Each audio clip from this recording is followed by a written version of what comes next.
Today, we are diving deep into a really beautiful traditional Cantonese wellness soup.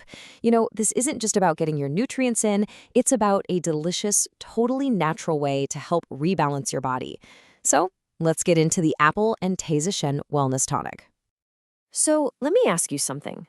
Do you ever just feel tired? Like a deep down fatigue that coffee just doesn't touch? Or maybe it's a nagging dry throat, or your skin just feels parched. In our crazy, fast-paced lives, it is so easy to feel completely drained. But what if the answer wasn't some quick fix, but a really gentle, nourishing tradition? And that's where something like a Cantonese wellness soup comes in. This is a time-tested way of looking at health, all about nourishing your body from the inside out. The whole idea is to use whole foods and herbs to gently kind of nudge your body back to where it wants to be, in a state of balance. Let's see how this one tonic pulls it off. Okay, so let's focus on our hero today. This is a bowl of what you could call nourishing energy, and it has two very clear, very complementary missions for your body. So what is it exactly? Well, this is the Apple and Taizishen Wellness Tonic. It's a gentle herbal soup, and what's amazing is that it's naturally sweet. Its whole job, really, is to do two things at once: boost your core energy and restore your body's natural moisture. And here are those two core benefits, side by side. On the one hand, it works to boost your vital energy, your qi, and helps out your digestion. This is what helps you fight that deep fatigue right at the source. And then on the other hand, it's all about replenishing moisture, soothing things like a dry throat, and just supporting your overall respiratory health. They work together like a perfect team to bring you back into balance. But wait, where does that amazing, delicious flavor come from? Okay, the secret to the soup's incredible natural sweetness isn't a packet of sugar, it's the ingredients themselves. Seriously, nature is doing all the heavy lifting here. Which, brings up a really good question. For a lot of sweet soups, it's pretty common to toss in some rock sugar. So why is that a big no-no here? These just don't need it. The sweetness comes directly from the good stuff. You've got your crisp, sweet apples, these rich, dried figs, and if you want an extra little flavor boost, some pitted jujubes. That's it. No added sugar required.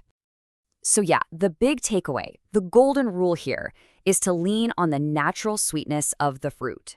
Jujubes don't just make it taste better, they actually add to the soup's health benefits. Processed sugar just can't say that. All right, let's meet the cast of characters. We're going to break down the key ingredients and see exactly how these power players work together to get those two big jobs done. I love how this is laid out. You can really think of it as two teams working together. You've got your energy and digestion team. That's the Taizishen, yam, lotus seed, and uriali seed.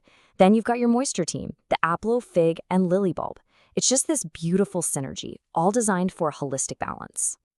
Okay, time to get practical. Let's talk about the foolproof way to brew this tonic and, maybe more importantly, how to avoid some really common mistakes that can totally mess up the flavor.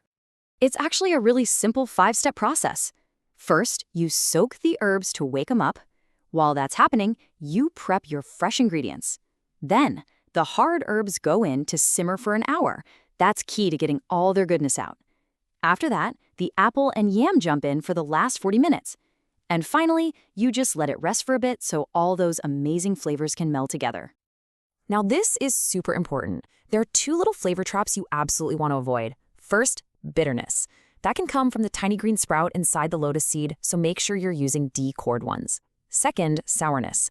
This can sneak in from the apple core, so you've got to remove it completely. Get these two things right, and you are golden. And here's a quick pro tip for you. The amount of water you need really depends on your pot. If you're using a traditional clay pot, it's going to lose more steam, so you need to start with more water. But if you're using something like a sealed pressure cooker, it loses almost no water, so you'll need way less to get that perfect, rich concentration. All right, before you rush off to make a big pot, we need to cover some really important reminders. Wellness is all about listening to your body, so it's crucial to know when this soup is your best friend and when it might be better to just take a pause. First things first, if you're actively sick, like you've got a cold, the flu, any kind of acute inflammation, hit the pause button. See, this is a nourishing soup. It's meant for rebuilding. Traditional wisdom says to let your body focus all its energy on fighting the bug first. Then, once you're on the mend, you can use the soup to help build your strength back up. Next up, there's a concept in traditional Chinese medicine called a damp heat constitution. So what does that mean? Well, if you have things like a really thick, kind of yellow coating on your tongue or a bitter taste in your mouth that just won't go away, you might fall into this category. For you, this rich, nourishing soup should probably be enjoyed in moderation because it might feel a little heavy. This one's pretty straightforward. If you're dealing with some serious constipation, you might want to hold off on this soup. A couple of the ingredients in here, like the yam and lotus seed, have some slightly binding properties, which might not be what you need in that situation. And finally, a gentle reminder for anyone who's managing their blood sugar. While all the sweetness here is 100% natural, coming from those lovely fruits, it's still sugar, so just be mindful of your portion sizes. So let's wrap this all up. What we've got here is a fantastic dual action tonic that's amazing for both energy and moisture. Its delicious flavor is all natural, coming from fruit, not a sugar packet, and the secret to a perfect batch is simple. Get those lotus and apple cores out. But above all, remember that while this soup is incredibly gentle and nourishing, the number one rule is always to listen to your own body. And that really leaves us with a bigger question to chew on, doesn't it? Beyond just this one recipe, how might bringing simple, mindful practices like this soup into our lives actually change our whole approach to daily self-care?